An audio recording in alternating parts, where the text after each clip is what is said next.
Somewhere between two dying suns, a neutral station drifts in silence. Gray corridors, recycled air, the kind of place no one remembers until someone decides it is the perfect place to start a war. A team of soldiers moves through the dark, weapons drawn, boots quiet on metal floors. They came here for a routine escort. 48 hours, nothing complicated. They were wrong. Shots ring out from nowhere, everywhere. Too many angles for one team to cover. The lights cut, full dark. Something moves through the black, fast, purposeful, precise, and it is not human. Then the emergency lights bleed red across the corridor, and she is already standing there, still, calm. 7 bodies on the floor around her, golden hair, amber eyes, 3 centuries behind them. She looks at the soldier still holding his weapon, the only one who hasn't fired, and tilts her head, just slightly, like he is the most interesting thing she has seen in a very long time. Part 1. A decision made in darkness. The mission briefing was 4 pages long. Stellan Voss read it twice, then a third time, because something felt wrong and he couldn't name what. Page 1, routine diplomatic escort. Page 2, destination Vela, 7 neutral station, low traffic, low risk. Page 3, Ambassador Reyes would be waiting. Page 4, expected duration 48 hours. 48 hours, in and out, nothing complicated. He should have known right then. Nothing that gets called nothing complicated ever is. Stellan had been doing this for 12 years. 12 years of missions that started with clean briefings and ended with things nobody had written down. He knew the pattern. He knew the feeling. That low-frequency wrongness that lives somewhere between the shoulder blades and never quite announced itself until it was too late to do anything useful about it. He sat with the briefing for another minute. Then he folded it, put it in his jacket, and went to find his team. Corporal Theo Marsh was already at the dock eating something from a sealed container that smelled aggressively of synthetic protein and optimism. He handed Stellan a second container without being asked. "Breakfast," Theo said. "What kind?"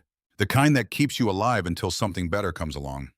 He fell into step as Stellan moved toward the boarding gate. "So, Vala 7, don't start." "I was going to say it sounds straightforward." "That's what I'm worried about." Theo considered this. "You worry about straightforward missions." "I worry about missions that call themselves straightforward." "That's a very specific..." Marsh. "Right, eating now."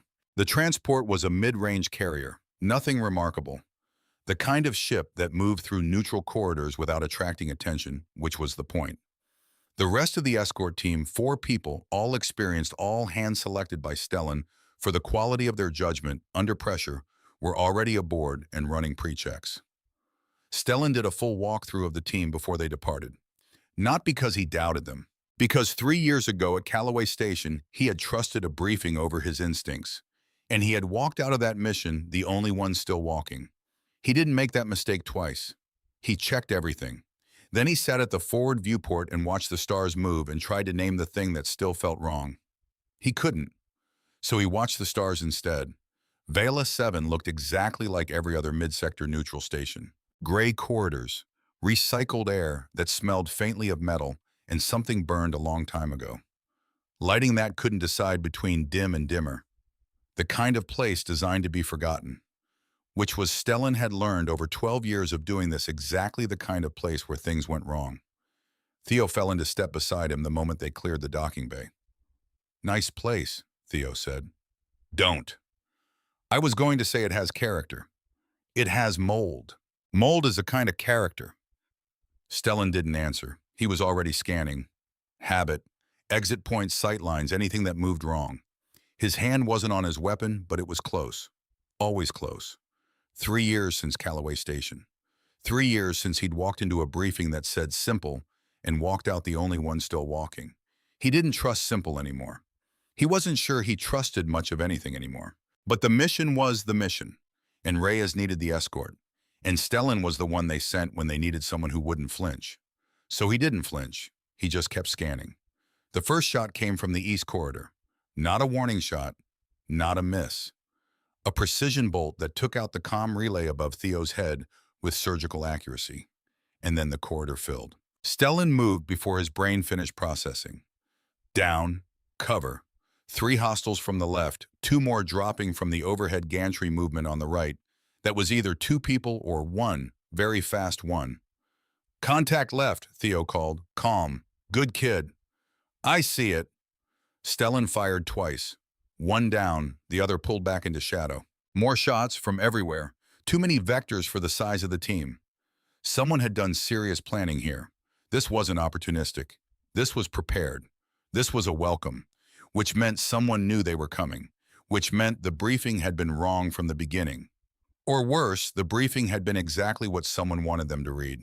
He didn't finish that thought, because the lights went out. Full dark. Every strip. Simultaneously. And in the darkness, something moved that wasn't his team. He heard it before he saw it. Not footsteps. The absence of footsteps where footsteps should have been. A moving silence. Fast. Purposeful. Going toward the hostiles, not away from them. Then impact. Something violent and precise. A sound like a body hitting a wall at speed. Then another, then 3 in quick succession. Silence. The emergency lights kicked on. Red. Low. Just enough. Stellan raised his weapon and saw her. She was standing in the middle of the corridor. Alone. 7 hostiles on the floor around her, none of them moving. She wasn't breathing hard. She wasn't even looking at them anymore. She was looking at him, like he was the interesting part of the room. He kept his weapon up. She didn't seem concerned about that. She was tall, not unusually but enough. Hair the color of warm gold falling past her shoulders, the kind of gold that looked lit from somewhere internal rather than reflected. Skin pale as morning frost, with a faint luminescence that didn't belong to any light source in the room. Eyes the color of amber held up to sunlight, deep layered, and carrying something in them that looked like it had been looking at things for a very long time. She was beautiful in the way that certain dangerous things are beautiful. Not designed to attract, just undeniable. And she was watching him with the expression of someone who had already run through the next 20 minutes and was waiting for reality to catch up. "You can lower that," she said. Her voice was even, unhurried, like she had nowhere to be and found the whole situation mildly interesting. "I am not the threat. I don't know what you are." "That is fair." She tilted her head slightly. "I am Princess Oren of House Solène, and you are still alive because I arrived before they finished what they started. You are welcome."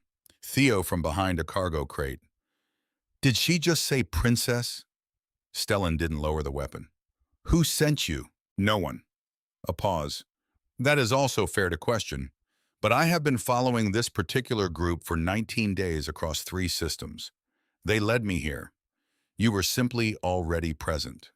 She looked around at the corridor, though I confess I did not expect an Earth escort team to be part of the scenario. "You were hunting them?" "Yes." "Why?" She met his eyes. Direct. No performance in it. "Because they are about to start a war, and I would prefer they did not." Stellan lowered his weapon. Not all the way. Halfway. Enough to signal he was listening. Without signaling, he was convinced. "Talk," he said. She talked. Her name was Oren. Full title, first daughter of the Solène Imperial House. 4th in succession, currently without portfolio, because she had spent the last 6 months doing exactly what she was doing right now, off record, without authorization, hunting a faction that her father's court didn't officially acknowledge existed. That last part she said without bitterness, but without warmth either, just fact. "The rebel faction," she said, "is led by Lord Dreven Call. He is not young, he is not impulsive. He has been building this for years." She paused. "He wants war between your confederation and my empire. Not for territory, not for resources. He wants it because he believes it is the only honest conclusion to what began between our species 140 years ago. When a border incident went unresolved. When no one was held accountable. When peace was chosen over truth." "That's a philosophy," Stellan said, "not a plan." "He has both." She didn't say it like a correction. She said it like a warning. "His plan began with your ambassador." Theo looked up. "Reyes, yeah, your ambassador Reyes," Oren said carefully, "is not currently in this station." Stillness, the kind that had weight to it. "Where is he?" Stellan asked. "That is the question I was hoping to answer before you arrived." She looked at him steadily. What I know is this: the man your team was escorting, the man currently in the diplomatic suite on level 3, is not who your briefing says he is. He was placed into your convoy 72 hours before departure. He has already sent a message to both governments using credentials that belong to the real Ambassador Reyes. Theo said it before Stellan could. What kind of message? Oren's expression didn't change, but something behind her eyes did. A declaration, she said, of hostile intent, framed as an official position of the Earth Confederation. It has already been transmitted. The corridor got very quiet. Stellan heard his own heartbeat for a moment. Counted it. 1, 2, 3. And the real Reyes is alive. She said it quickly, like she knew that was the thing he needed to hear first. Call needs him, alive for now, as leverage, as an option he hasn't used yet. A breath. I believe he is somewhere in this station, but I haven't found him. You've been in here alone.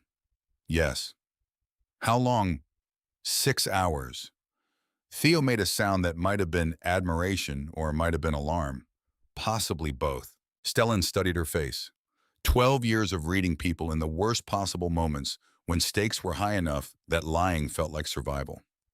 He had learned to watch for the small things, the way someone's eyes moved, whether their breathing stayed even, whether what they said aligned with what their body was doing. Oren of House Solène stood perfectly still, breathed evenly, met his gaze without performance. She was telling the truth. He didn't know why he was certain. He just was. We need to find Reyes, he said. Yes. And we need to deal with whoever is in that diplomatic suite. Also yes. And at some point, you're going to tell me about this war you want to prevent. Something shifted in her expression. Not softening, more like recognition. Like she had been waiting to see if he would get to that part, and he had. At some point, she agreed. They found the imposter first. Level 3 diplomatic suite locked from inside. Theo cracked the door mechanism in under 2 minutes. He was good at that. Annoyingly cheerful about it too, and Stellan went in with his weapon raised. The man inside looked exactly like every briefing photo of Ambassador Reyes. Same build, same face, same gray at the temples. The biometric spoofing was so good it made Stellan's stomach turn because that kind of technology didn't come cheap, and cheap technology was the kind that got caught. This technology was not cheap. The man looked up, saw Stellan, saw Irene behind him, and immediately moved toward the console. Stellan crossed the room in 3 steps, got there first, one hand on the man's collar, one hand on the console edge. Whatever you're trying to do, Stellan said, don't. The man smiled. It was the wrong kind of smile, the kind that meant he already had. It's done, he said, in perfect standard, not even an accent. 30 seconds ago. Both governments have it now. Enjoy the next 6 hours. They'll be the last peaceful ones. Then he did something with his hand that Stellan didn't fully see, and dropped. Not collapsed. Dropped. Like a switch turned off. Dead before he hit the floor. Internal mechanism. Something triggered deliberately. This was planned all the way to the end. Theo stood in the doorway. Did he just be yes? So we have no. And the message is already yes. A pause. Great, Theo said. Love this mission, really loving it. Oren was already at the console, pulling logs. Her fingers moved across the alien-human interface with the confidence of someone who had learned a skill out of necessity rather than ease. The transmission went to 47 relay points simultaneously, she said. Redundant pathways. It cannot be recalled. She straightened. But it can be countered. Stellan looked at her. How? That is what I need to discuss with you. She turned to face him fully. There is a mechanism within Solène law, a declaration, old, predating the current confederation by several centuries. She paused, choosing her words with more care than usual. In your language, it has no direct equivalent. The closest translation is a binding accord, an alliance declaration made by a member of the Imperial House, witnessed by representatives from both parties, that supersedes any subsequent claim of hostile intent. Legally, politically, and under every treaty currently in effect between our peoples. Stellan waited. Once declared, Oren continued, It cannot be dissolved by any council, any parliament, any court. It holds until death or mutual formal dissolution by both signatories. Another pause, shorter.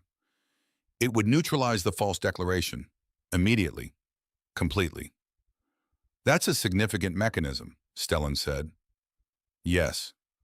What does it require? She met his eyes. It requires a member of the imperial house to name a partner, a specific individual from the other party, someone who will stand as co-signatory before witnesses from both sides. She held his gaze. It requires them to declare that this person is their chosen in the old sense of the word. Not political, not arranged, chosen. The room was very quiet. Theo from near the door said nothing, which for Theo was remarkable. You're talking about a marriage bond, Stellan said. In the modern sense, yes, though the original intention was broader. It was meant to create a human connection that transcended political shifts. Two individuals tied together in a way that governments could not easily untie. She didn't look away. I am aware of how this sounds. Do you? Like desperation dressed as tradition. A beat. But it is not desperation. It is the only legally binding mechanism that can counteract what was just sent. And it must be declared within... She checked something on her wrist, 11 hours, before the first governments begin formal response procedures. Stellan crossed his arms, looked at the floor, looked at her. Theo was studying the ceiling with great interest. Why me? Stellan said. Because you are the senior officer present. A pause. And because when I walked into a corridor full of people who had every reason to shoot me. She said it plainly, no drama in it. You were the only one who lowered your weapon before I asked. The silence stretched. I'm a captain, Stellan said. Not an ambassador, not a diplomat. You have a uniform, you have rank, and you will have the witness of Ambassador Reyes once we find him. She tilted her head slightly. Who we still need to find. We. Yes. He looked at her for a long moment. You planned for this. I planned for contingencies. Something moved in her expression. Not quite a smile. Not quite. I did not plan for you specifically, but I am adaptable. Theo made a small sound. Stellan shot him a look. One condition, Stellan said. Oreni waited. Don't ever lie to me. He said it without heat. Just clear, direct. I don't care what the reason is. I don't care if it's political or strategic, or if you think it's for my own good. If we're going to do this, whatever this is, you tell me the truth. All of it. Even the parts that are inconvenient. She was quiet for a moment. A real moment. Not performed consideration. Actually thinking. Then agreed. And she said it like she meant it. Finding Reyes took 3 hours. 3 hours of moving through Vela 7's service corridors, avoiding the remaining rebel operatives, 4 of them positioned at choke points professional, and mapping the station's sublevels against the partial schematics Oren had pulled during her 6 hours alone in here. 3 hours of moving in near silence, punctuated by Theo's occasional, very quiet commentary. At one point pressed against a wall while 2 armed figures passed 6 meters away, Theo leaned close to Stellan's ear and whispered, So the princess. Don't. She's 300 and... Don't. I'm just saying for 300... Marsh. Silence. A beat. She moves really quietly, Theo whispered. Is that a species thing or a training thing? Stellan closed his eyes for approximately 1 second, then opened them and focused on the corridor. Oren ahead of them didn't react, but the line of her shoulders shifted slightly, like someone suppressing something.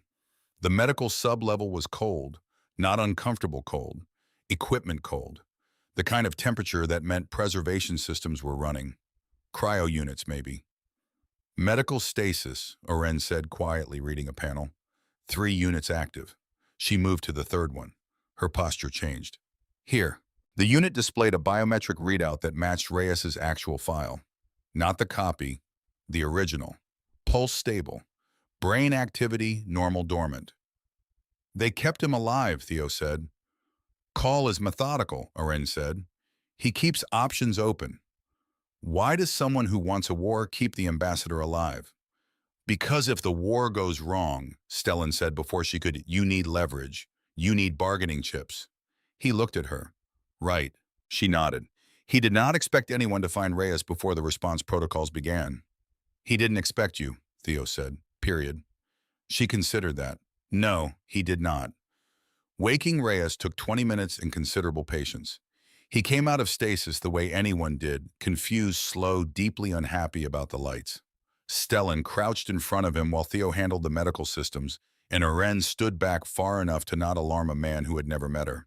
Ambassador Reyes, my name is Captain Stellan Voss, Earth Confederation Special Escort Division. You've been in stasis for approximately 91 hours. The station is complicated right now. I need you to focus. Reyes blinked, looked at him, then past him, at Oren. Princess Solène, he said, hoarse but certain. Ambassador. She inclined her head. I apologize for the circumstances. He looked back at Stellan. How bad is it? Bad enough that she's proposing a binding accord. Reyes absorbed that, the silence of a man doing math very fast. Who's the signatory? Me, Stellan said. More math, faster. You know what you'd be agreeing to. Getting a general idea. Stellan and Captain. Captain. Reyes sat up straighter despite everything. The diplomat's instinct kicking in regardless of the circumstances. The political weight of this cannot be overstated. You'd be the first human in recorded history to enter a binding accord with the Imperial House. That changes things. Permanently. For you personally and for Ambassador. Stellan kept his voice even. Is it the right move? To prevent the war? Yes or no? Reyes looked at Oren. She met his gaze steadily. He looked back at Stellan. Yes, he said.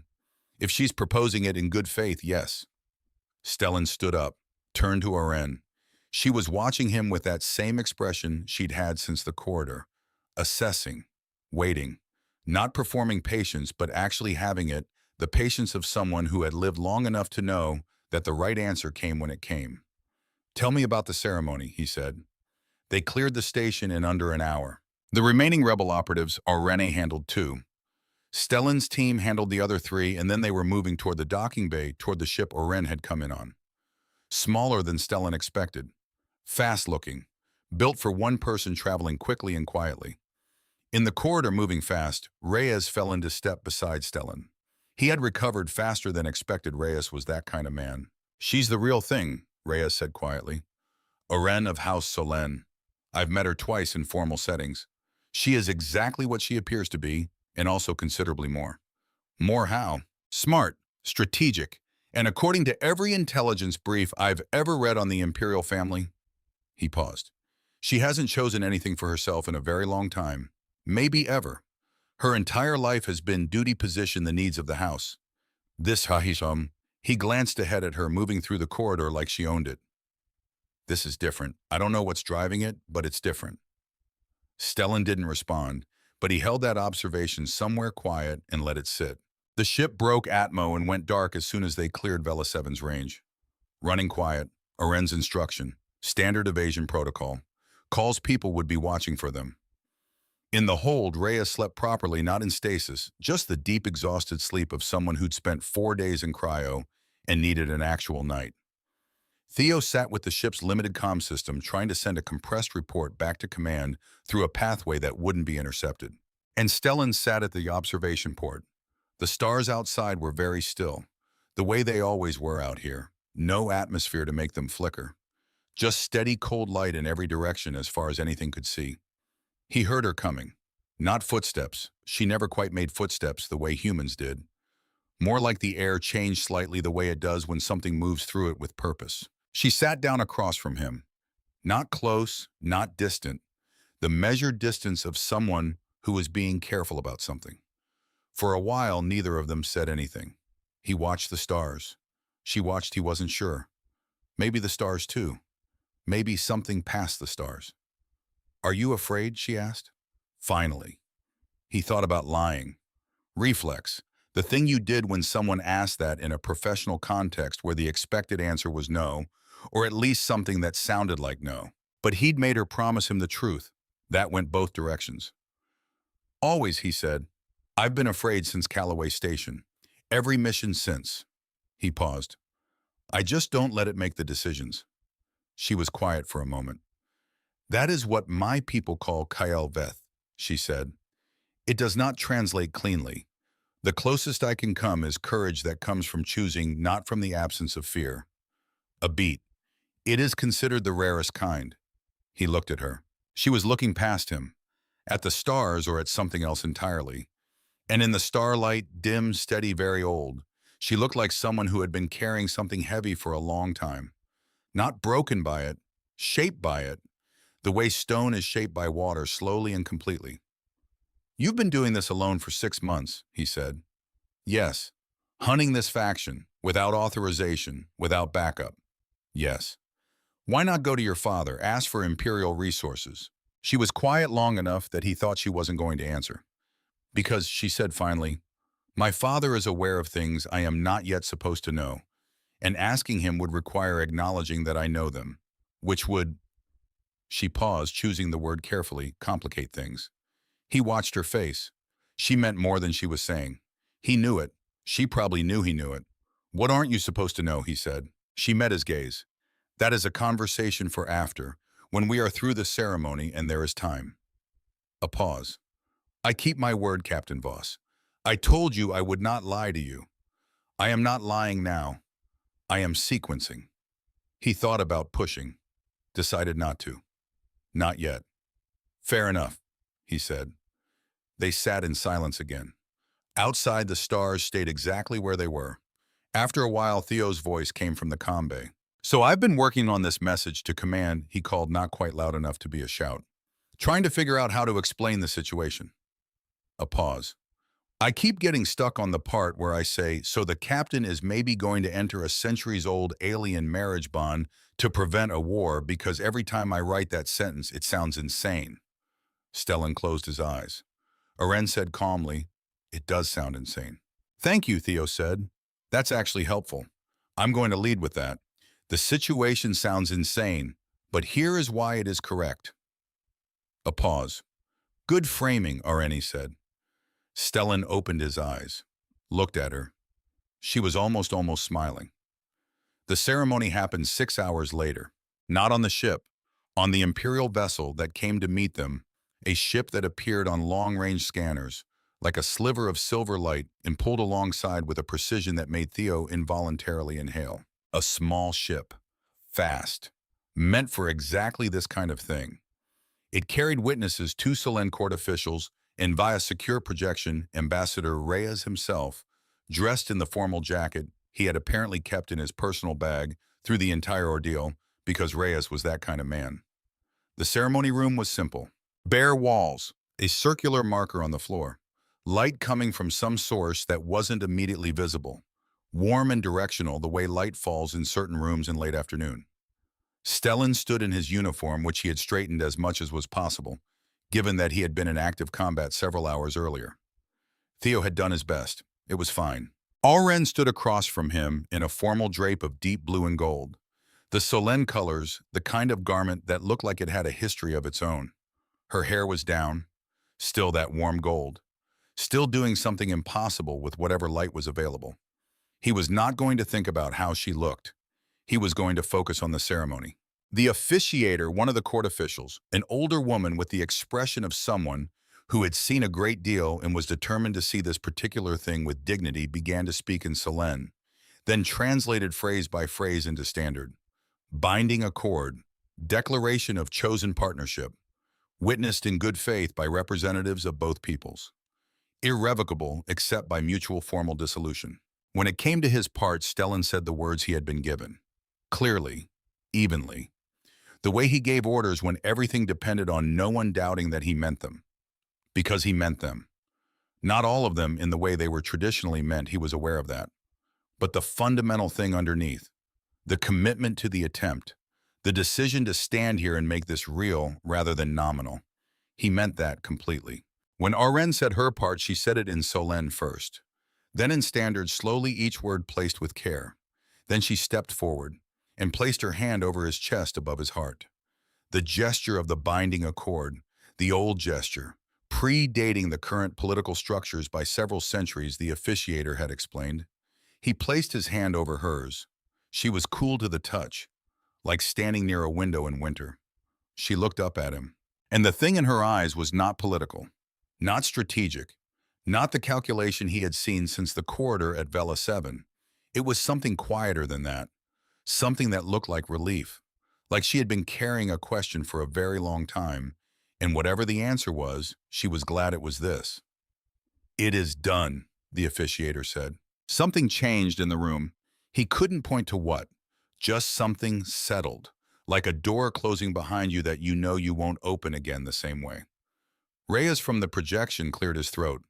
"Congratulations," he said, in his diplomat's voice, dry, professional, and also somehow genuinely moved. "I believe that's the right word." "It is," Oren said. She had stepped back.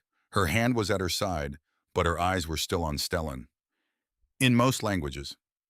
Later, after the witnesses dispersed, after the documentation was sent to both governments simultaneously, after Theo had sent his report, which he read aloud to himself one final time and then sent before he could think about it more, after all of that, Stellan stood at the observation port again.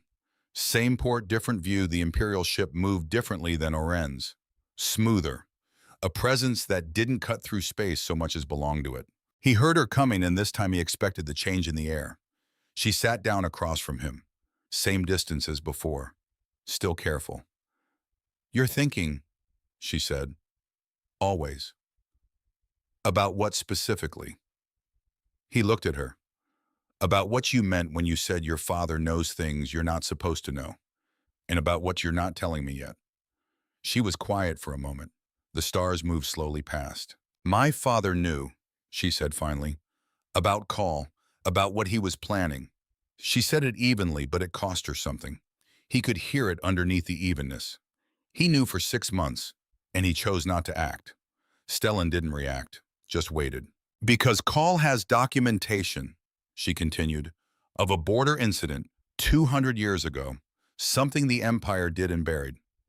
If it became public," she paused, "it would not destroy us militarily, but it would destroy us morally. The legitimacy of 2 centuries of rule built on a foundation that was," she stopped, "not clean.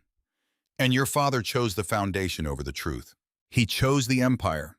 She said it without anger, which somehow made it heavier. "They are not always the same thing." Stellan looked at the stars. "You knew about this before the ceremony," he said. "Not an accusation, just checking." "I suspected. I confirmed it in the 6 hours before you arrived when I was pulling records from Call's communication intercepts." A pause. "I did not tell you before the ceremony because I did not want it to be the reason you agreed. Or did not agree." She met his gaze. "I wanted your decision to be yours." He thought about that. "That's," he started. "I know. You were technically sequencing." "Yes." Something moved in her expression. Not quite wry, but close. "I told you I would not lie. I kept that. I simply arranged the order of information." "That's a very fine line." "I know." A beat. "I am aware I am already asking a great deal of you." He looked at her for a long moment. She held it without looking away. That amber-eyed steadiness that he was starting to realize wasn't coldness, was just the way she was when she was being honest. Still water, not ice. "My one condition," he said, "was that you not lie to me. And you didn't. You sequenced." "Yes. I'm going to hold that line, going forward, all of it. Whatever comes next, I need to know it all." She nodded. "I know. And I will tell you everything as we go forward. Including your father. Including my father. Including whatever else Call has planned that we don't know yet. Including that." He nodded slowly. Outside, the stars were still there, still patient. But something in how he was looking at them felt different than it had at Vela 7. Like the view had changed even though the stars hadn't. "One more question," he said. She waited. 318 years, he said. "That's how old you are." "Yes." "You've seen a lot." "A considerable amount, yes." "And in all of that," he said, "have you done something this?" He searched for the word, "this genuinely unusual" before. She thought about it, really thought about it, which he was starting to recognize as what she did instead of answering quickly. No, she said. He nodded. Good, he said. And at least it's mutual. And for the first time since Vela 7. Not almost. She smiled. Part 2. The price of connection. The binding accord changed everything. And also somehow, nothing. That was the strange part. Stellan had expected the universe to feel different after. Some shift in gravity, some new weight in the air. But they were still on the same ship. Still moving through the same cold dark. Still eating the same recycled protein meals that Theo complained about with the dedication of a man with strong opinions and too much time. Except now officially on record in two governments' filing systems, he was bound to a princess. A 318-year-old Solène princess with warm gold hair and amber eyes who moved through rooms like she had already mapped them from the inside, and who had, in the span of 12 hours saved his life, proposed a political marriage and told him she'd been operating alone and unauthorized for 6 months because she didn't trust her own father to act. Normal Tuesday. Totally normal. He ate his protein meal, stared at the wall, thought about 12 years of missions that had never once prepared him for this. Then he thought about the way she had looked at him when the officiator said it is done. And he stopped staring at the wall and went to find something useful to do. The Imperial vessel arrived at the Solène flagship 2 days later. The flagship was called the Auroral Veil. Stellan had read about it in intelligence briefs. Reading about it and seeing it were entirely different experiences. It was enormous in the way that only things built by civilizations with centuries of practice could be enormous. Not aggressive, not ostentatious, just vast. Like a city that had learned to move through space without apology. Theo stood at the viewport and said nothing for almost a full minute, which was Stellan was beginning to understand Theo's version of reverence. She lives here, Theo said finally. Sometimes. That's don't. I was going to say humbling. You were going to say something else first. Theo considered. I was going to say really humbling. Emperor Aldrich met them in the reception chamber. Stellan had prepared for this.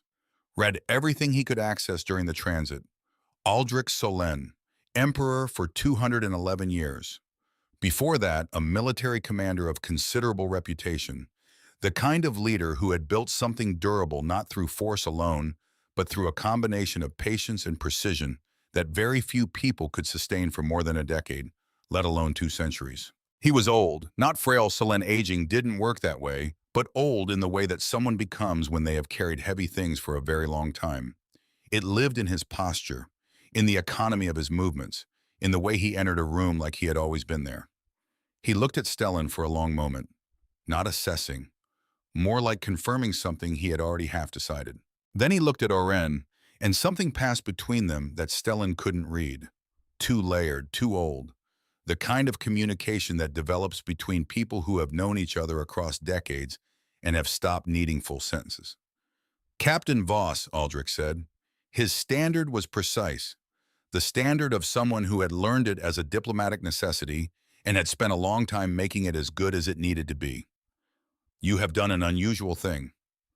Sir, Stellan said, I am told it was your decision, freely made. It was. Aldrich studied him for another moment. Then walk with me. It wasn't a request. The corridor outside the reception chamber was long and lined with something that caught light the way certain minerals did not decorative, but structural. The ship built this way throughout. Function and beauty folded into each other so completely that separating them would have been meaningless. Aldrich walked slowly. Stellan matched his pace. My daughter, the Emperor said, has not chosen anything for herself in a very long time. Stellan said nothing. Waited. She has served, dutifully, completely, without complaint. A pause. I told myself that was enough. That duty was its own kind of life. Another pause. Longer. I am beginning to think I was wrong about that. Stellan still said nothing. Aldrich glanced at him sideways. You are not going to agree with me out of politeness. No, sir. Good. The Emperor looked ahead again. She has her mother's quality of motion. You may have noticed the way she moves through a space. A beat. Her mother was from your world. Did she tell you? Not yet. She will. He paused at a viewport. Outside stars, different angle, same stars. Her mother believed with everything she had that what we are attempting now was possible. a genuine connection between our peoples, not political theater, not managed coexistence. He looked at the stars. She died before she could see it begin. Stellan looked at the same stars. I am sorry, he said. It was 85 years ago. Aldrich's voice was even. I have had time to learn to carry it. A pause. What I have not learned, what I perhaps never will, is how to explain to Oren that the choices I have made since were not only for the Empire. He turned from the viewport. They were also because I did not know how to grieve well, and afraid men make protective decisions, even when those decisions are wrong. He said it plainly, not asking for absolution, just stating a fact he had arrived at too slowly. Stellan thought about what Oren had told him, about what her father knew, about 6 months of silence. He chose his words carefully. She is stronger than you're giving her credit for, he said. Aldrich looked at him. Whatever you're protecting her from, Stellan said she probably already knows the shape of it, even if not the details. He held the Emperor's gaze. She's been doing this alone for 6 months. She figured out Call's operation from intercepts and tracking by herself without resources. She doesn't need to be shielded. A long pause. No, Aldrich said quietly. She does not. He looked at Stellan for one more moment, then said quietly, like it wasn't meant to be a heavy thing, even though it was, my daughter has never had someone in her corner who wasn't also serving the Empire. He turned and began walking back. Try to be that, he said. Whatever else happens. The formal ceremony, the public one for the record, happened the following morning. 200 Selene court officials, a contingent of Earth Confederation observers that had been scrambled in from the nearest fleet position and arrived looking simultaneously honored and deeply uncertain. Ambassador Reyes in his good jacket, Theo in his dress uniform, which fit slightly better than expected, in which he stood in with the posture of a man deeply aware of history being made and determined to be standing straight when it happened. Stellan stood in the center of it. Oren beside him. The officiator spoke. Witnesses signed, documents transmitted, and Stellan stood through all of it thinking about what Aldrich had said. Someone in her corner who wasn't also serving the Empire. He could do that. He was already doing it, maybe, without having decided to, which was either a good sign or a warning. He hadn't decided which yet. Afterward, in the smaller reception where the real conversations happened, the ones between people who had been thrown together by extraordinary circumstances and were now figuring out what that meant, Ambassador Reyes found him near the far wall. You know, Reyes said, accepting a glass of something the Solene considered celebratory, and which tasted like the color blue smelled. When they briefed me on this assignment, attend routine diplomatic escort, was the full scope of what I was told to expect. Same. I feel we were both significantly underbriefed. We were. Reyes sipped his blue-colored drink, made a face, sipped again. She's the real thing, you know. Orenin. I've read everything available on the Imperial family. She has a record not publicly buried in the kind of files you need clearance to access of doing exactly what she did at Vela 7. Going off record, working alone, solving things quietly without credit, without fanfare. He paused. She's been doing it for decades, because someone had to and she decided that someone should be her. Stellan watched her from across the room. She was speaking with 2 of the court officials. Her posture was formal. Her expression was the careful one, the one that didn't give things away. But once while he was watching, she glanced across the room, found him immediately, like she'd known exactly where he was. Something passed between them that was mostly just acknowledgement. We are in this room. We are both still here. We are both still doing this. She looked back at the officials. He looked back at Reyes. She told me about her mother, Stellan said. Reyes was quiet for a moment. Did she? Not everything, but enough. Then she trusts you. Reyes set down his glass. More than you probably realize. She doesn't tell that story. The days after the ceremony had a texture that Stellan hadn't anticipated. Not easy, but productive. In the way that happens when 2 people who are both competent and both quietly stubborn start actually working together and discover that the friction generates something useful rather than something broken. Briefings, strategy sessions, intelligence reviews. The false declaration that the imposter had sent needed to be systematically countered. Both governments needed to be walked back from the response protocols that had begun automatically. Reyes handled the diplomatic architecture of that. Stellan handled the military coordination.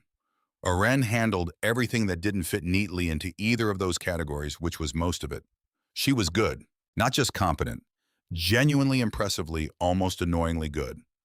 The kind of good that came from 3 centuries of paying very close attention to how power worked and where it actually lived, which was rarely where it announced itself. She saw things he didn't. He saw things she didn't. They started without quite deciding to finishing each other's tactical assessments. One of them would identify a vulnerability, and the other would already be describing the solution. Theo noticed. Of course Theo noticed. You know, Theo said one morning, eating something that claimed to be eggs, watching Stellan and Oreni on the other side of the briefing room complete a thought and relay without looking at each other. In the old movies, this is where the romantic subplot officially begins. We're working, Stellan said. That is exactly what someone in a romantic subplot says. Marsh. I'm just observing. Observe quieter. Theo observed quieter, but he was smiling when he did it. The message about Helia Station came in the middle of what passed for Tuesday in deep space. Stellan was reviewing a threat assessment. Oren was cross-referencing communication logs from 3 of Call's known relay points. Theo was doing something with the ship's navigation system that he had not fully explained, but which he claimed was routine. The alert came through on all channels simultaneously. Helia Research Station, Neutral Territory, Joint Human-Solen Scientific Facility, population approximately 2,600, civilian, researchers, families of researchers, under attack, communications cut off. The footage that came through, 6 seconds of it before the feed went dark, showed 3 ships with Call's configuration breaking the station's outer perimeter. Oren was already moving before the feed ended. We need the Auroral Veil's full strike capacity, she said, and we need it now. Stellan was right behind her. Travel time, 4 hours at full drive. Do we have enough people? We have enough. She glanced at him. We have to. 4 hours. 4 hours of planning in a war room that the Auroral Veil had, because of course it had a war room built for a species that had been navigating conflict for centuries, surrounded by Solen military officers, who looked at Stellan with varying degrees of skepticism and cooperation, and who shifted over those 4 hours through some combination of seeing him work and hearing Oren treat his input as genuinely equal to theirs. They built the operation piece by piece. 6 entry points, simultaneous breach, small teams, fast movement, objective civilians first, then the hostage situation developing in the station's central hub. The reactor was the problem. Helia's reactor was old. Not unstable, but the kind of old that didn't take kindly to weapons fire in adjacent compartments. If Call's people got into the reactor housing, they could create a countdown without even intending to. Stellan looked at the schematics, looked at them again. The reactor control system, he said. What's the interface? One of the Solen officers, a compact woman named Commander Varys, who had been the most skeptical of the lot and was now the most engaged, pulled up the specs. Hybrid, half Solen architecture, half Earth Confederation standard because the original installation team was joint. So it needs someone who knows both systems. To operate it correctly, yes. Varys looked at him. Most of my team knows the Solen side. Your Corporal Marsh has reviewed the Confederation side. Theo's good, Stellan said, but reactor systems specifically. He stopped, because he knew reactor systems specifically. That was the thing he'd spent 2 years learning after Calloway, when he'd decided that never again would he be in a situation where someone on his team died because he didn't know how something worked.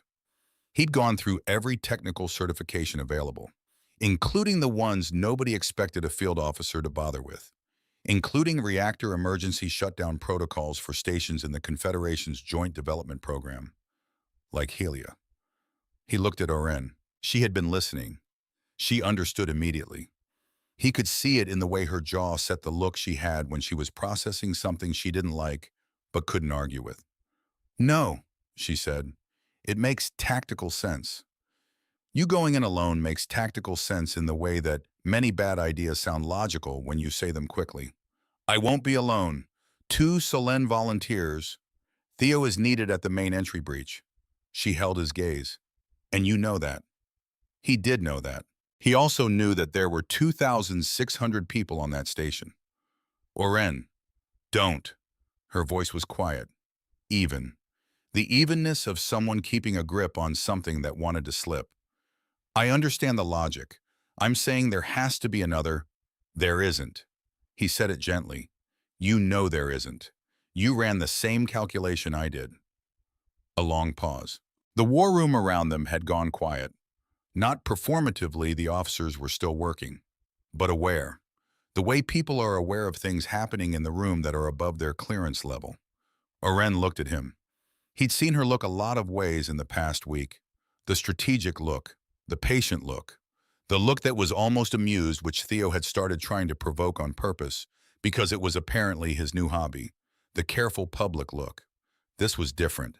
This was the look of someone who had held things at a deliberate distance for a very long time and was finding that the distance had gotten smaller without her choosing it.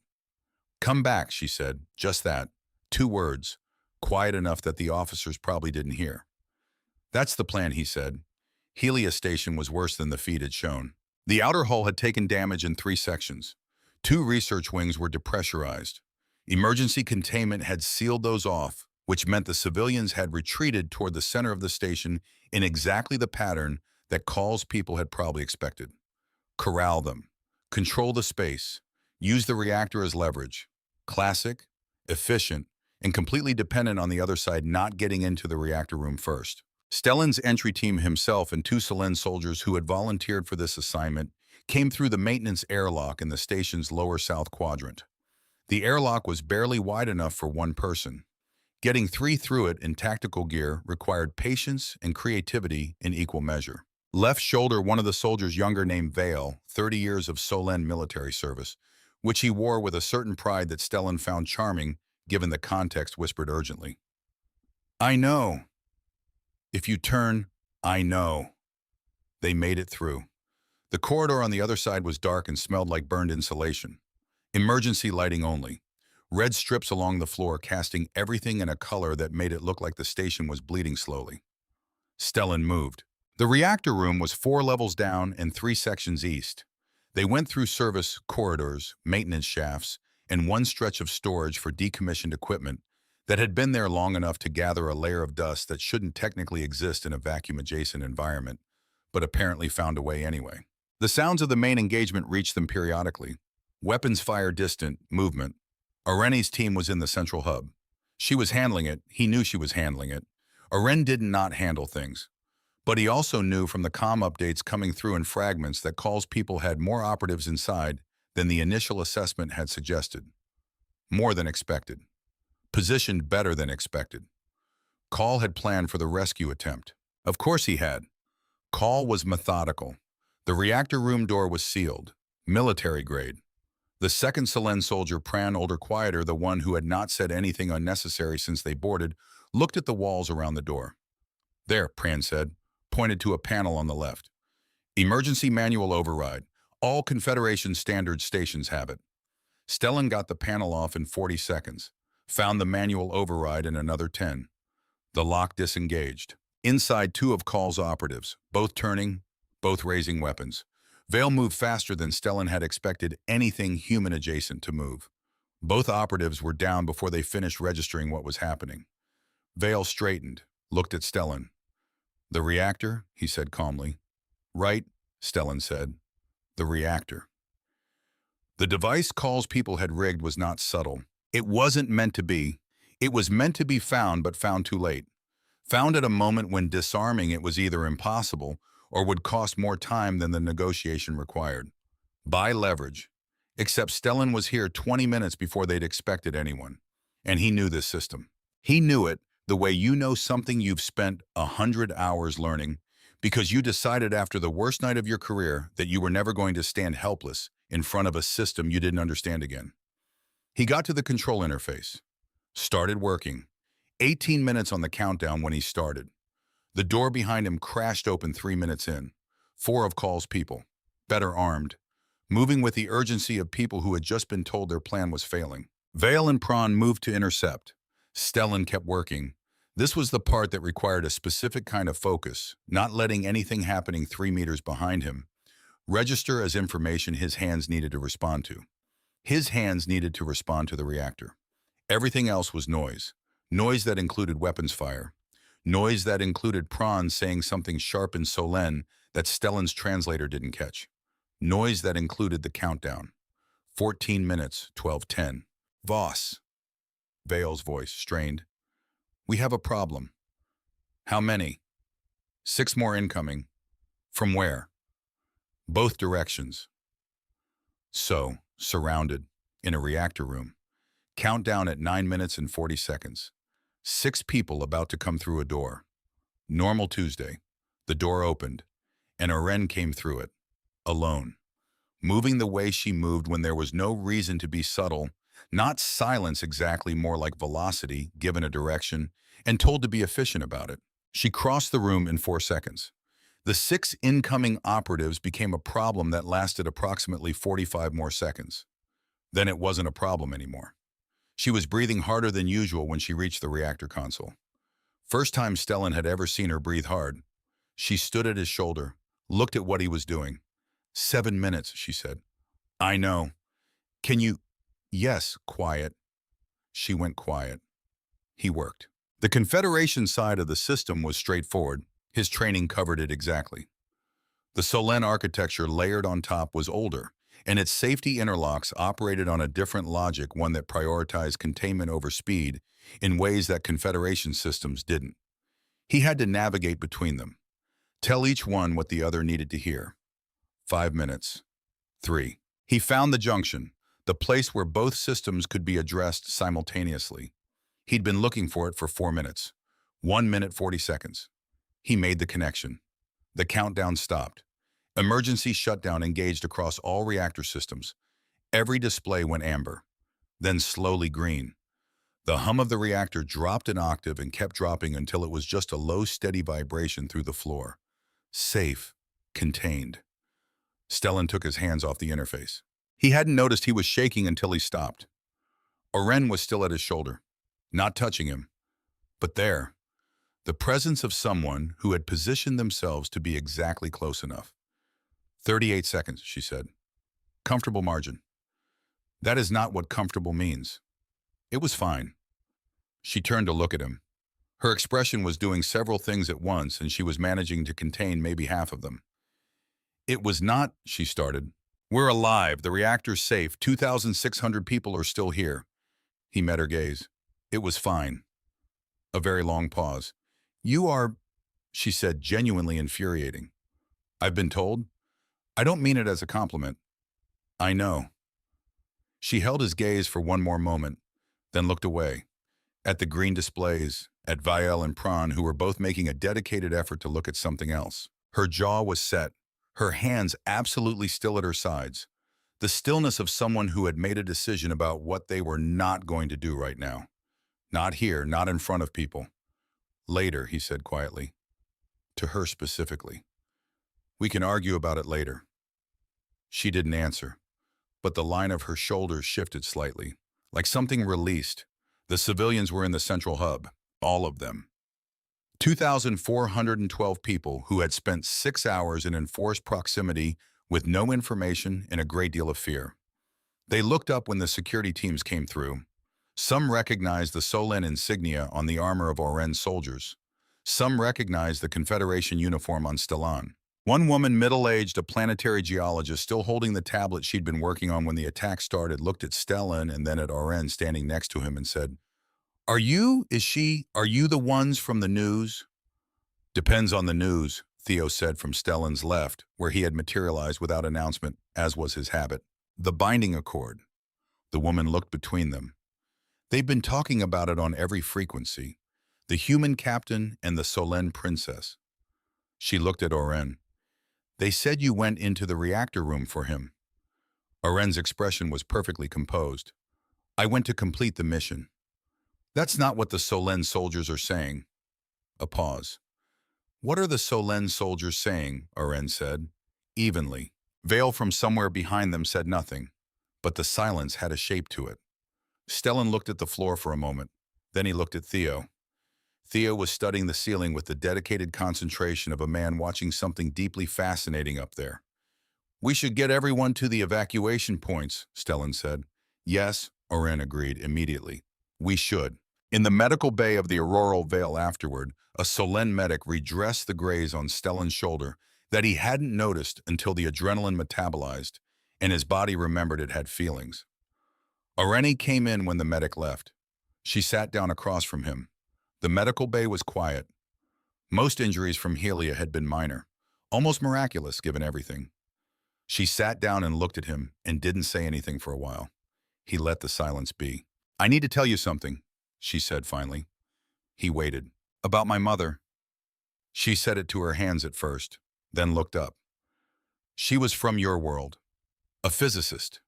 She spent most of her career, most of her life trying to demonstrate that our two species could share scientific frameworks, that the knowledge systems weren't incompatible, that we could build things together that neither of us could build alone. A pause. She brought that argument to every table she was allowed to sit at, and to many tables she had to find ways into uninvited. He watched her face. She died 85 years ago, Oreni said, in a border incident, not because anyone chose to harm her, because a patrol made a decision without enough information, and nobody stopped to ask questions before they acted. Her voice stayed even. It cost her something to keep it that way, and afterward nobody was held responsible. Both governments agreed it was a tragedy, an accident, and they moved on. And your father? My father grieved, and then he made the decisions he made. She paused.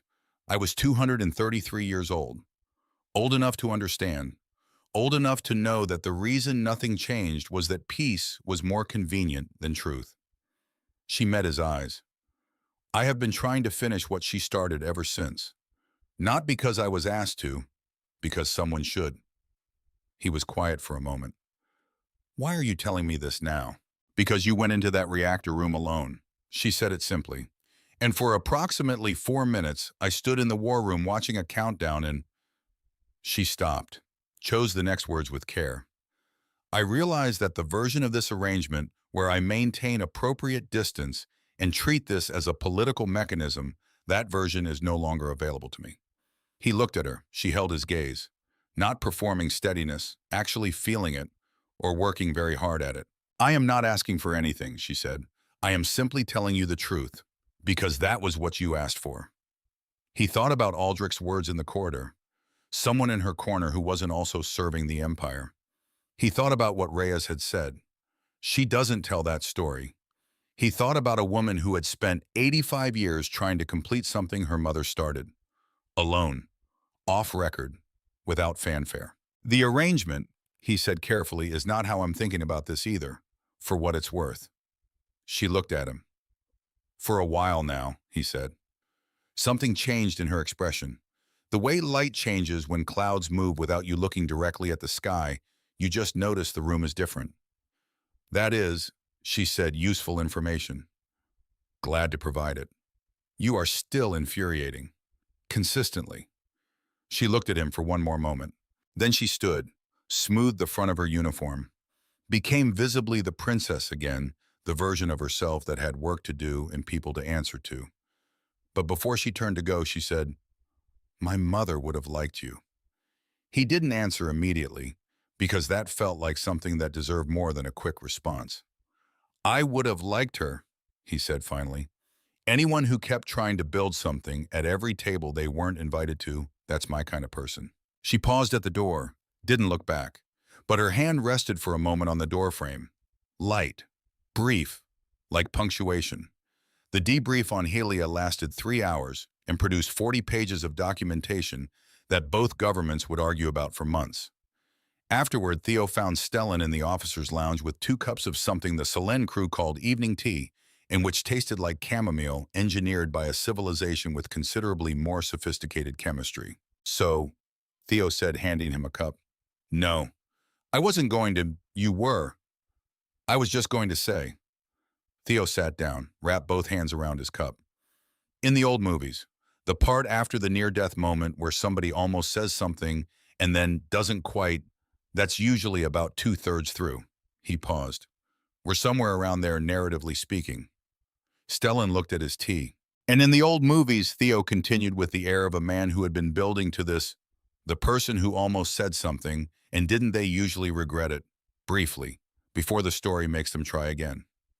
Marsh, I'm just saying. You say that a lot, because I'm usually right. Theo sipped his tea, made a face, sipped again. She went into that room, Stellan. She left her command position, in the middle of an active engagement. She ran to the reactor room. He set his cup down. You know what that means. Stellan knew what it meant. He also knew what Call still had planned, what was still coming. What the intelligence reports from the last 48 hours suggested was going to escalate before it resolved. He knew all of that. Yeah, he said, I know. The intelligence reports arrived at 0200. Stellan had been asleep for approximately 90 minutes, which meant when the alert woke him, he was at the depth of tiredness where everything feels slightly removed. Like watching through glass. He sat up, read the summary, read it again. Then he pulled on his uniform and went to find Oren. She was already in the strategy room. Of course she was. She looked up when he came in. No surprise. You've read it, he said, an hour ago. He sat down across from her. The holographic display between them showed a map of Call's known movements. 12 operation threads, 8 of them accelerating. But that wasn't what the report was about. The report was about one specific thread, new, identified in the last 6 hours from a signal pattern that a Selen intelligence analyst had flagged as anomalous. Pinnacle Station, a neutral gathering point, the largest in this sector, capable of hosting full diplomatic assemblies from both governments simultaneously. And Call was moving toward it, not militarily, not directly, but the pattern was clear to anyone who knew how to read it. He knows, Stellan said, about the binding accord, about what we've been doing. Yes. And he's adjusting. He is always adjusting. She paused. But this is different. This is not another Helia. He is not going for infrastructure or civilian leverage. She met his eyes. He is going for the thing itself. The alliance, the idea of it. Stellan looked at the map, at Pinnacle Station, at the trajectory that Call's various pieces were describing slowly, patiently, the way a man who has been planning something for decades moves his final elements into position. He wants to do it publicly, Stellan said. Yes. He wants to end this in front of everyone. Yes. Stellan looked at the map for another moment, then at Oren. Then we need to get there first, he said. She nodded. And we need to be the ones who choose the terms, he said. She nodded again. Which means, he said carefully, we're going to need to put ourselves in the middle of this deliberately. A pause. Yes, she said. We are. He looked at her. She looked back. Two people who had, in the space of 10 days, gone from strangers in a firefight to something they were still finding words for, sitting across from each other in a strategy room at 0200, looking at a map that showed them exactly where this was going. Are you afraid? He asked. She didn't hesitate. Yes, she said. He nodded. Good, he said. Me too. Let's plan. Part 3. What is worth keeping? Pinnacle Station was beautiful. That was the thing nobody mentioned in the briefings. The tactical assessments covered approach vectors and structural vulnerabilities, and estimated civilian population and security choke points. They covered everything useful. Nobody mentioned that it was beautiful. It hung in the space between two systems like something that had grown there naturally. Rings of habitation wrapped around a central core that caught starlight from both suns simultaneously and did something architectural with it. Not decorative, intentional. Someone had designed this place to look like it belonged to both systems equally. Neither one, neither other. Neutral in the truest sense, which was Stellan thought exactly why Call had chosen it. Because destroying something beautiful in front of everyone carried a different weight than destroying something merely useful. The plan had taken 4 days to build. 4 days of strategy sessions and arguments, and Theo making very accurate observations at inopportune moments, and Commander Varys running tactical simulations until the numbers stopped changing, and Ambassador Reyes coordinating with both governments to arrange a gathering that looked from the outside like the next natural step in the alliance they were building. The Conference of Bilateral Accord, formal name, formal invitations, Full diplomatic presence from both governments. High-ranking military observers. Press feeds that would carry the proceedings to every inhabited system in range. Everything Call would want in a target. Everything he would not be able to resist. The trap was the event itself. The bait was Stellan and Oren. The fragile, entirely dependent on 100 things going right hope was that Call would move his endgame here. Into range, into reach. Stellan had designed operations like this before. He had never been the person standing in the center of one before. There was a difference, a significant one, that he was discovering in real time. The morning before departure, Theo found him in the corridor outside the strategy room, doing nothing in particular with great focus. "You're stress standing," Theo said. "I'm thinking. You do them the same way." Stellan looked at him. "Is there something you need?" "Just checking the pulse of things." Theo leaned against the wall. "Figuratively, and possibly literally because you look like you haven't slept properly in 2 days." "Close enough." Down the corridor, Oren emerged from her quarters, uniform pressed, hair arranged, the full princess visible in every line of her posture. She glanced at them, registered the nature of the conversation from 15 meters away, with that accuracy she had, and slightly altered her path to give them space without making it obvious she was doing it. Theo watched her go. "She does that," he said. "Gives you room." "I noticed. She notices everything about you too. She's just better at not being caught doing it." A pause. "For someone 300 years old, she is remarkably transparent about Marsh." "I'll stop." "Thank you." A beat. "She went into a reactor room for you," Theo said, quietly, not joking. "And tomorrow you're both walking into something that Call has been building for years, and he will be ready." He paused. "I just think, if there are things worth saying, before tomorrow." He shrugged. "That's all." Stellan looked at the corridor where Oreni had been. "I know," he said. "He found her that evening on the observation deck. Not surprising. She went there in the evenings when she could." He had learned that about her over 10 days of closer proximity than either of them had planned for. Evening's observation deck, the viewport that faced away from the direction of travel, so you could see where you'd been rather than where you were going. He sat down across from her. Same distance. The careful spacing that had been there since the beginning. She looked at him. "You have something to say," she said. "I do." "Then, say it." He looked at his hands for a moment, then at her. "Tomorrow is going to be dangerous," he said. "Yes. More dangerous than Helia. More dangerous than Vela 7. He held her gaze. "Call has had years to build this. Whatever he has planned for Pinnacle, it's going to be the best version of it. The hardest to counter." "I know. And we're walking into it on purpose. Also something I know." He paused. "I need you to promise me something," he said. She waited. "If it goes wrong, if there's a moment where you have to choose between completing the mission and getting yourself out alive." He stopped, started again. "Don't choose the mission." A silence, the kind that had weight and texture and was saying something all by itself. "That," Oren said carefully, "is not how I operate." "I know, I'm asking you to make an exception." "You are asking me to..." "Yes. That is hypocritical, coming from me. I know." He didn't look away. "I'm asking anyway." She studied his face, reading him the way she had been since the corridor at Vela 7, finding the thing underneath the words. "You went into the reactor room," she said. "That was different."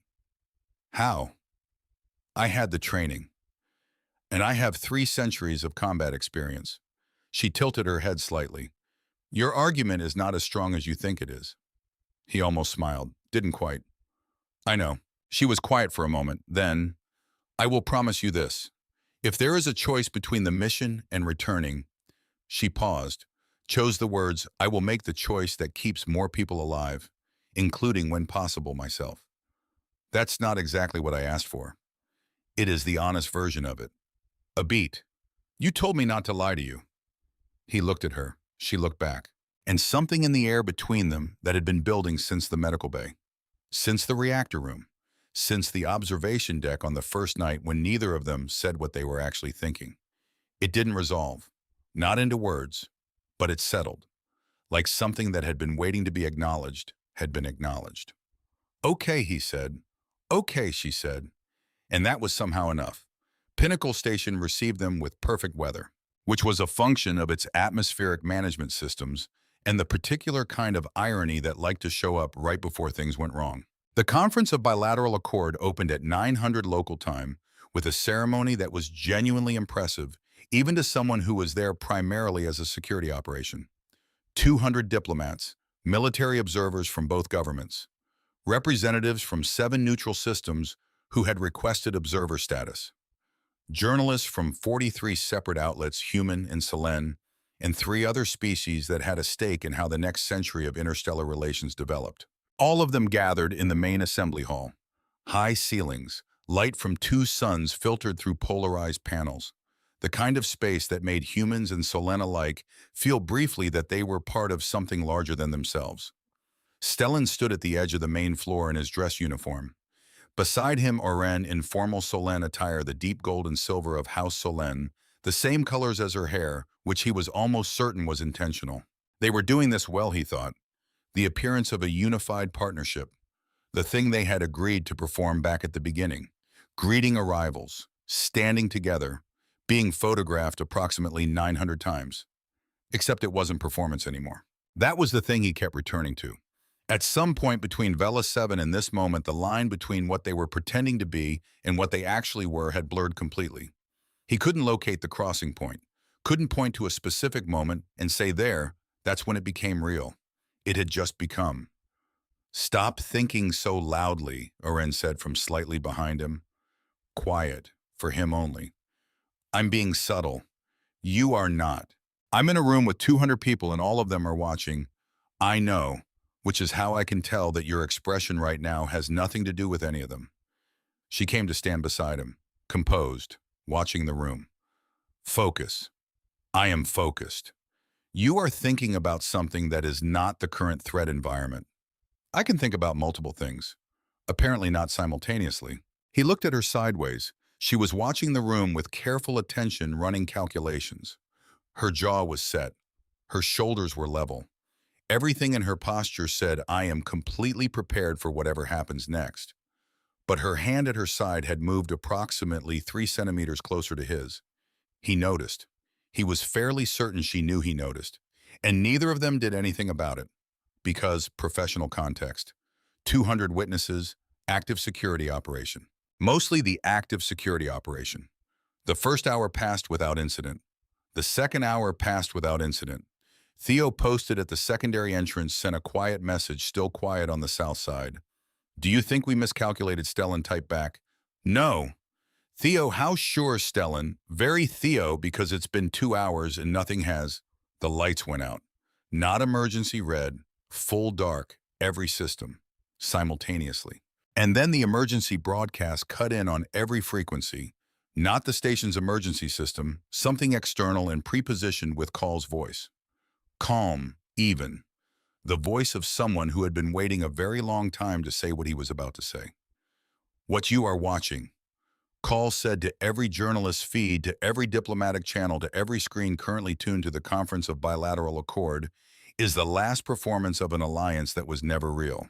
Emergency lighting kicked on. Red, low, familiar. The assembly hall was already in controlled panic. Diplomats moving, security personnel trying to organize. Stellan was moving before Call's second sentence finished.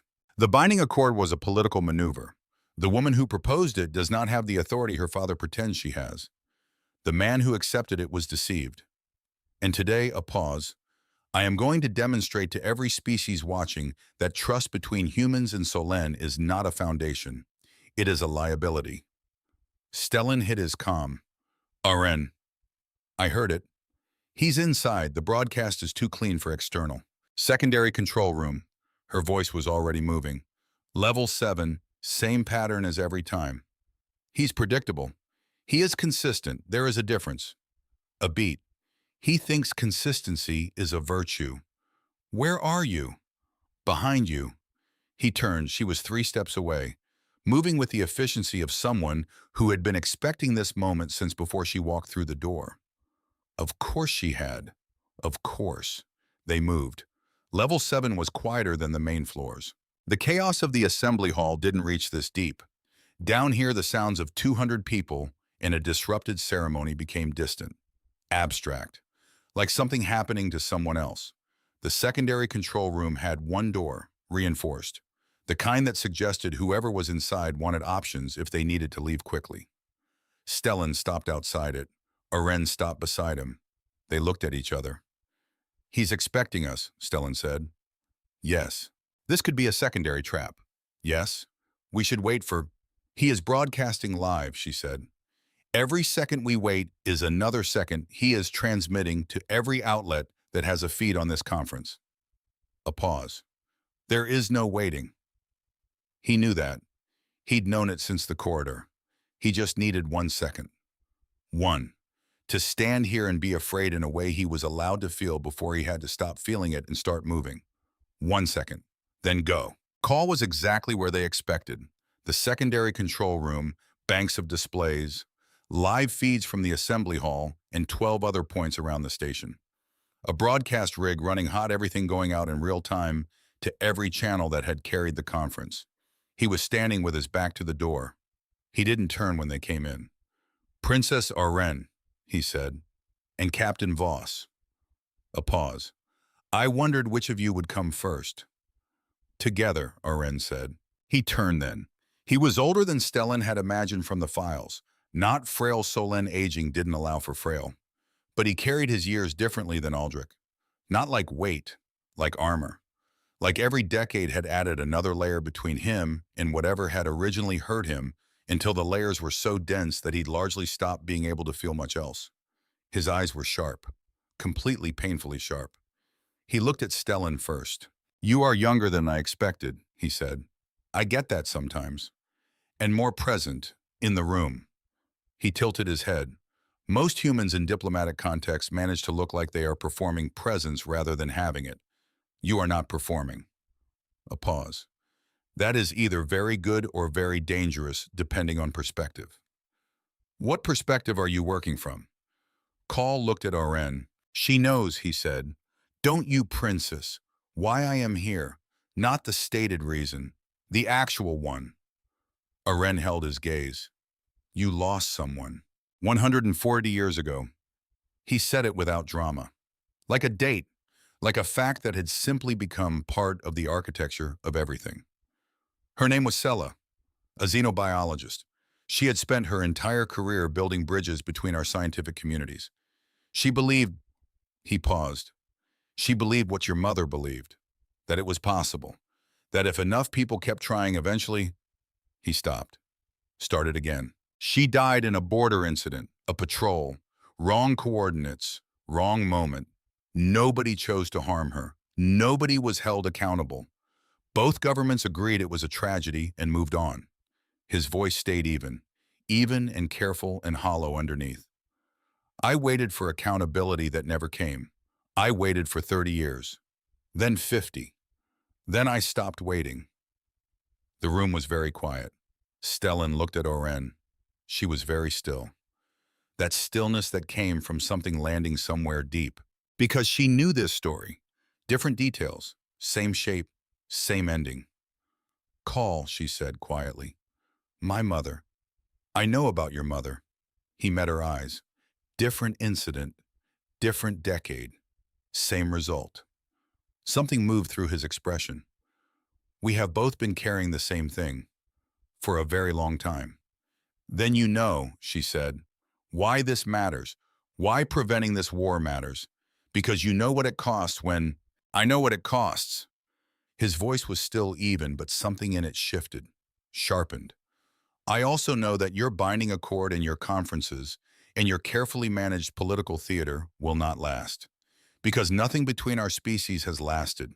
Not one treaty, not one alliance, not one moment of genuine peace that didn't eventually—" He stopped.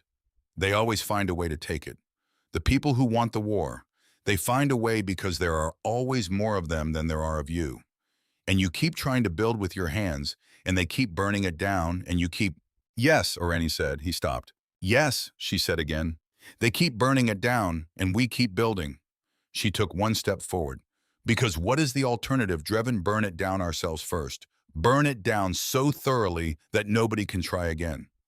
Your way ends in a war that kills millions of people who had nothing to do with what happened to Sela. And it does not bring her back. And it does not bring my mother back.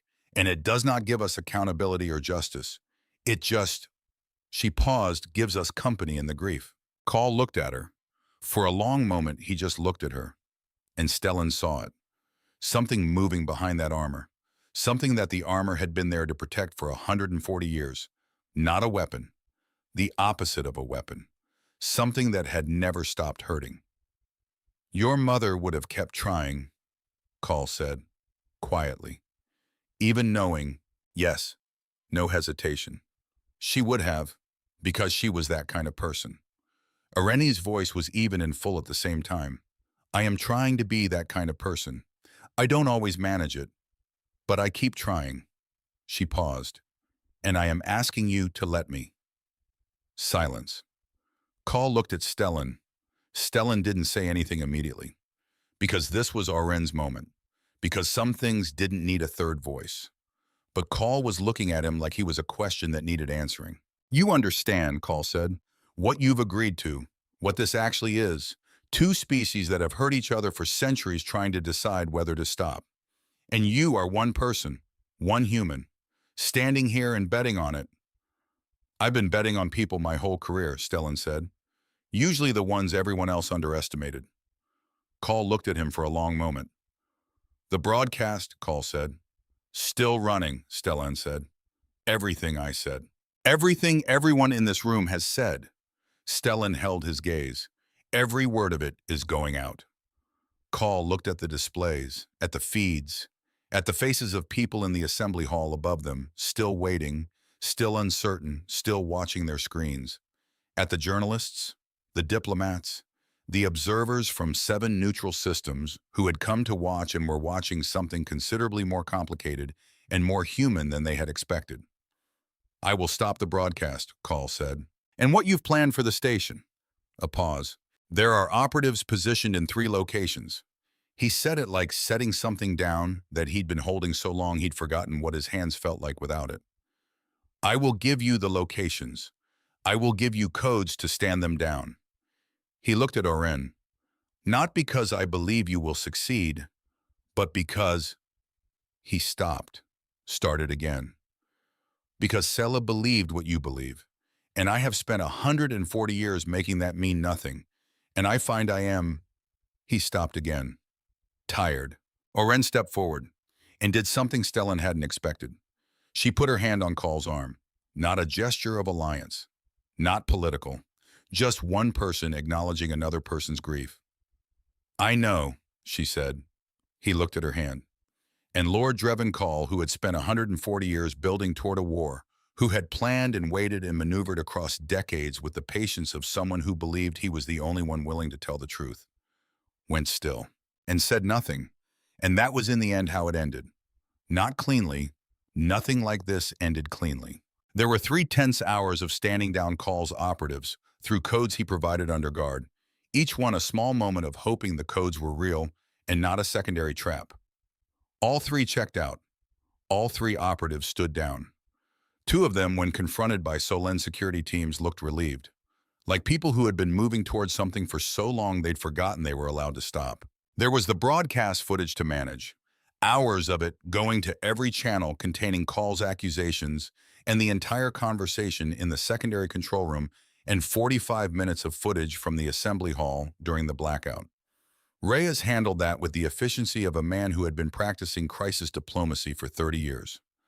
What could have been a catastrophic narrative became in his hands something more complicated and more true, the story of an old man's grief. The story of 2 species trying to decide what to build with what they'd broken. Not a comfortable story, not a simple one, but a real one. Theo handled the station security debrief. Stellan was not present for it because Oren had very quietly and without asking his opinion redirected him to the medical bay when she noticed his shoulder had reopened at some point during the evening. He didn't argue. He was tired enough that not arguing felt like wisdom rather than surrender. He sat in the medical bay while a Solen medic worked on his shoulder and thought about Call's expression when Oreni put her hand on his arm. about what it looked like when someone puts down a weight they've been carrying so long they forgot it was a weight, about what 140 years of grief looked like from the outside, about how close it was in its shape to something he recognized from the inside. Aldrich called at 0200, not a transmitted message, a live connection direct to Oren's personal comm, which meant he had been awake and waiting for it to be over. Stellan was there because he was in the adjoining room and could hear Oren's side of the conversation through the door she hadn't fully closed. He chose to assume it wasn't entirely deliberate because the alternative was eavesdropping. He heard her say Aldrich's name in a tone he hadn't heard from her before. Careful, level. But underneath it, something that had edges. He heard her say, "How long?" And then a silence that was Aldrich answering. And then, "I know why. I am not saying I don't understand why. I am saying it was wrong." Another silence. Then quieter. "I know you were trying to protect the Empire. I know you were trying to protect me." A pause. "Those are not the same thing as what you should have done." A long silence, then very quietly, "I love you, Father, that is not the question." And then she ended the call. And then nothing for a while. Then her footsteps, to the door. She opened it fully. She stood in the doorway and looked at him. "You heard," she said. "Some of it. All of it. Most of it." She looked at the floor for a moment, then at him. He is going to make a public statement about what he knew, about the 6 months. A pause. "He called to tell me before he did it, so I would not be—" She paused, surprised. "Is that what he said? He wanted you to not be surprised." "He said he did not want me to find out from the news."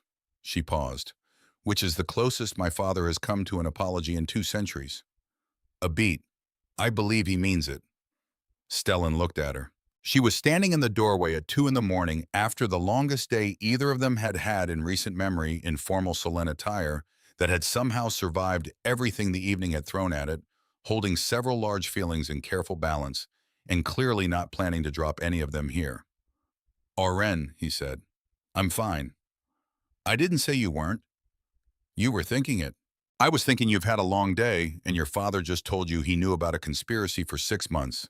And the man you've been hunting across 3 systems just surrendered in a control room, and you told him about your mother, which I know is not a story you tell." "Stop." He stopped. She looked at him. "I am not," she said carefully, "in the habit of needing someone to notice all of that. I know. It makes me— I know. It's uncomfortable," he said, "because you've been doing everything alone for so long that someone paying attention feels like something you have to defend against." He paused. "I know, I spent 3 years after Calloway doing the same thing." She looked at him for a long moment. The door between them was still technically there, the careful spacing they'd maintained since Vela 7. "You're not defending against it," he said. "Right now. You notice that." A pause. "I noticed," she said quietly. He stood up, crossed the distance between them. Not all of it. Left space between them, because this was still an active operation technically. And she was still the princess, and he was still a captain from Earth, and there were 100 reasons to be careful.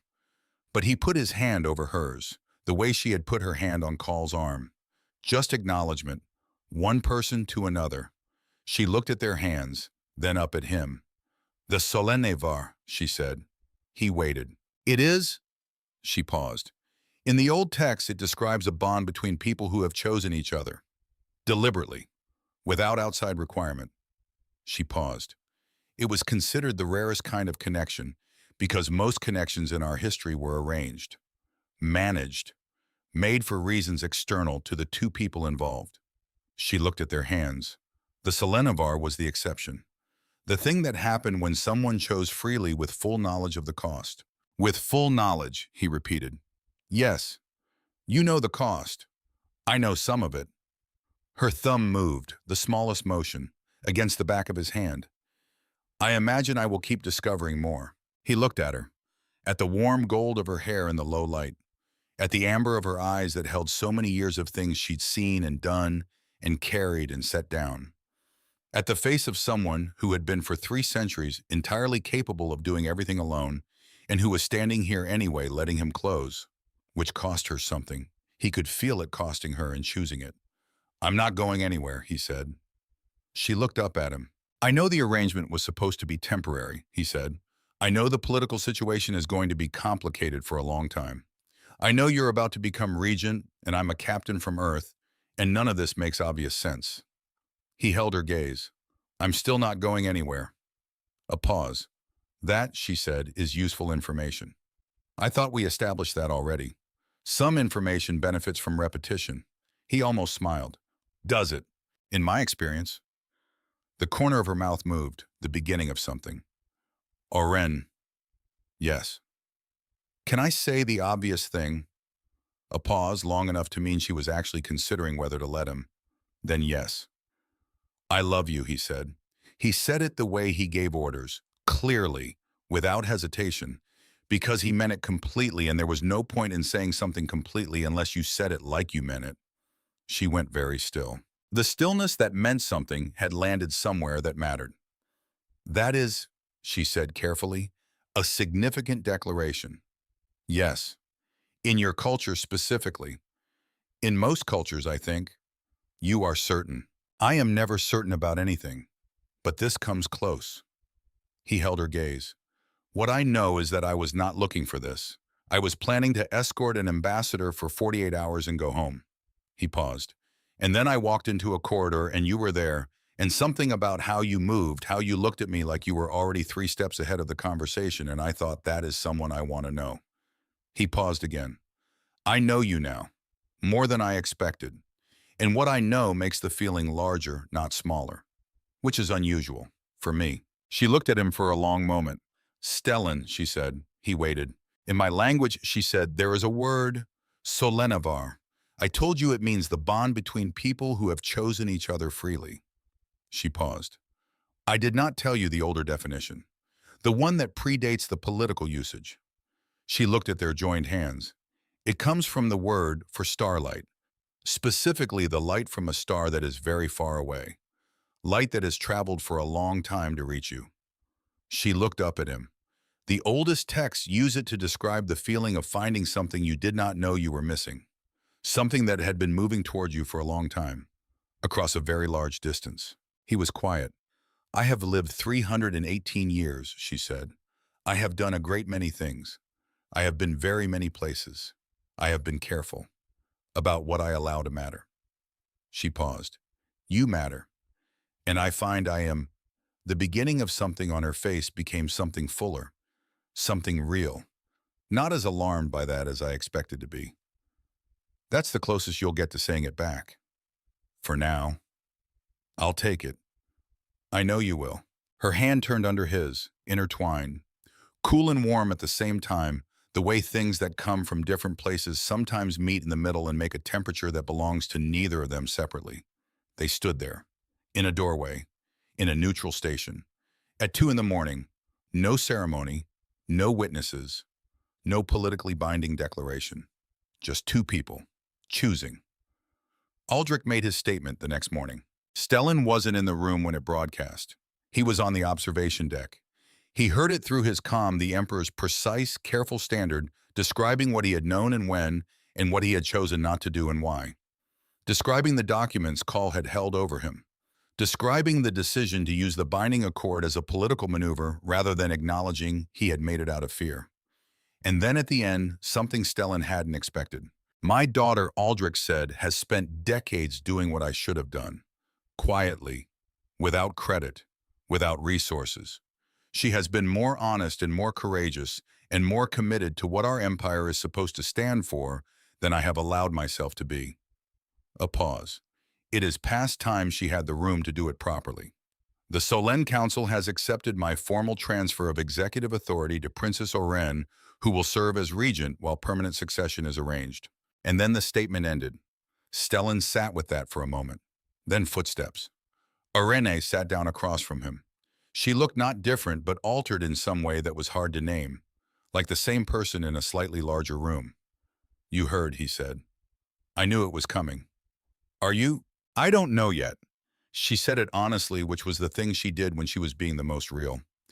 I have been trying to build toward this for decades, and now that it is, she paused, it feels less like winning and more like being handed something very heavy. That's what responsibility feels like, he said. Usually. She looked at the stars. He meant it, she said. My father. What he said about what I have done, what I am. A pause. He has not said anything like that before. In 300 years. Sometimes it takes people a while, Stellan said, to figure out how to say true things. She looked at him. Is that experience talking? Possibly. And here I thought you were direct. I am direct about some things. The reactor room things. The reactor room things. She almost smiled. And the other things take longer. The other things, he agreed, sometimes take a decade and an alien vampire princess to arrive at. She looked at him fully then. You said vampire, she said. It seemed accurate. We are not men. You don't age, you have fangs. The Solen physiological structure is considerably more complex than fangs or en. She paused. They are vestigial, she said. They are there. They are not, she stopped, looked at him. You are doing this on purpose. Little bit. And there it was. Not the beginning of something. The full version. The actual smile, the one he had been working towards since Vela 7. The one that changed her face not into something softer, but into something truer. Like the version of her that existed when she wasn't being careful. Like the person underneath the princess, warm and sharp and entirely herself. He had been trying to get her to that place since the corridor at Vela 7. What happens next, she said. To the stars. To him. To both. You become regent. You rebuild the Solen Council with people who haven't been compromised. You work with Reyes to establish the bilateral protocols that the binding accord was supposed to enable. He paused. The actual work, not the theater. And you. I go back to Earth eventually. File a report that my commanding officer is going to need 3 drinks to finish reading. A pause. And then, he looked at her. I'd like to come back, if that's... Yes, she said, just that, before he finished the sentence. You didn't let me finish? I know what you were going to say. Do you? I have been reading you since Vela 7, she said. I know what you look like when you are about to say something important. She looked at the stars. Yes, Stellan, come back. A pause. That is my answer to whatever the question was going to be. He looked at the stars, too. They were very far away. They had been there, all of them, for longer than either of the people looking at them could properly comprehend. Long before this station. Long before this alliance. Long before any of the choices that had led 2 people to sit across from each other in the dark and figure out something true. They would be there long after. Which was, he thought, the only genuinely comforting thing about the universe. Everything changed. Everything was temporary. Everything was one decision away from being different. But the stars stayed, patient, indifferent, steady. And in the gaps between them, sometimes something found its way across the distance. Solenivar, he said. She turned to look at him. He said it carefully, the way she had taught him.